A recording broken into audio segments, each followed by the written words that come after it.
മോളെ എല്ലാം തേച്ചിട്ടുണ്ട് കേട്ടോ. ആ വെള്ളമെടുപ്പേ അടി വെച്ചിട്ടുണ്ടേ. പിന്നെ എന്തെങ്കിലും ഉണ്ടെങ്കിൽ തന്നേര് കൊണ്ടുപോകുള്ളൂ. ഞാനൊന്ന് നോക്കിയിട്ട് വരട്ടെ ഏട്ടാ. മോളെ ഒരു മിനിറ്റ്. ഒരു 4 മാസത്തെ പൈസ കിട്ടാനുണ്ട്. കിട്ടിയ വളരെ ഉപകാരമായിരുന്നു. ഞാനൊന്ന് ചോദിക്കട്ടെ ഏട്ടാ. ആടിയാ വന്നേ? തേക്കാൻ കൊടുത്ത തുണിയും കൊണ്ട് വന്നതാ. നിങ്ങളുടെ വല്ലതും തേക്കാനുണ്ടോ? എൻ്റെ ഒരു പാൻറ് ഷർട്ടും മണ്ണ് കിടപ്പുണ്ട്. പിന്നെ ആ ചേട്ടനാണെങ്കിൽ പൈസ കൊടുക്കണേന്ന് പറഞ്ഞു.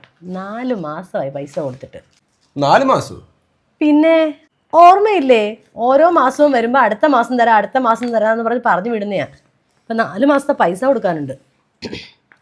ഉണ്ടായിട്ടും കൊടുക്കാത്തതല്ലേ, കയ്യിലില്ലാഞ്ഞിട്ടൊന്നും അല്ലല്ലോ. അതൊക്കെ എൻ്റെ സൗകര്യ. നീ കൂടുതൽ പരിക്കാനിക്കണ്ട, വരപ്പോ. എവിടെ ഇരിക്കുവാ പാൻറ് ഷർട്ടും തേക്കാൻ കൊടുക്കാനുള്ളത്? മണ്ട കിടപ്പുണ്ട്. ചേട്ടാ ഇന്നിപ്പോൾ ഈ ഒരു പാൻറ് ഷർട്ട് മാത്രമേ ഉള്ളേ? മോളെ 2 ദിവസം കഴിഞ്ഞ് കൊണ്ട് തരാം കേട്ടോ. ആ ഒരു കാര്യം കൂടെ പറയാൻ മറന്നുപോയി. ആ പൈസ കിട്ടിയ വളരെ ഉപകാരമായിരുന്നു. കൊച്ചിൻ്റെ ഫീസ് കൊടുക്കാനാണ്. ചേട്ടൻ ഇത് 2 ദിവസം കഴിഞ്ഞ് കൊണ്ടുവരില്ലേ?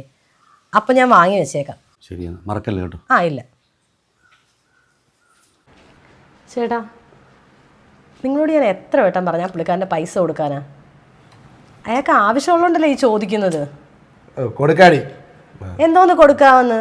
നിങ്ങളടിക്കുന്ന കടമൊന്നും ചോദിച്ചല്ലോ, അയാൾ ജോലി ചെയ്ത കാശല്ലേ ചോദിച്ചത്. എന്താ ചേട്ടാ? മോളെ ഈ പാൻറ്റിനകത്തുനിന്ന് ഈ പേഴ്സ് കിട്ടിയായിരുന്നു. ഓ, ഇത് മറന്നു വെച്ചതായിരിക്കും ചേട്ടൻ. എന്താ വഴി? നിങ്ങളുടെ പേഴ്സ്. ഓ ചേട്ടാ, വലിയ ഉപകാരം. അതിനകത്ത് ATM കാർഡും ക്രെഡിറ്റ് കാർഡും ഒക്കെ ഉണ്ടായിരുന്നു. പോയിരുന്ന ഭയങ്കര ബുദ്ധിമുട്ടായിരുന്നു.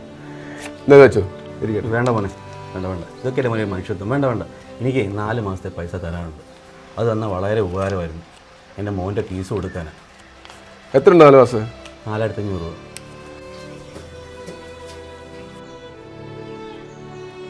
$4500.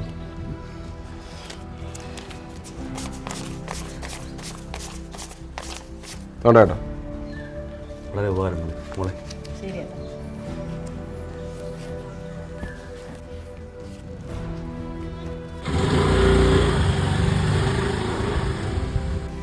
കണ്ടോ, വേറെ ആരെങ്കിലും ആയിരുന്നെങ്കിൽ ഈ പേഴ്സ് തിരിച്ചു തരുമോ? ആ മനുഷ്യനെ അലക്കലും തേക്കലും ഒക്കെ ആ ജോലിയെങ്കിലുമേ മനുഷ്യത്വം ഉണ്ട്, നിങ്ങളെപ്പോലല്ല.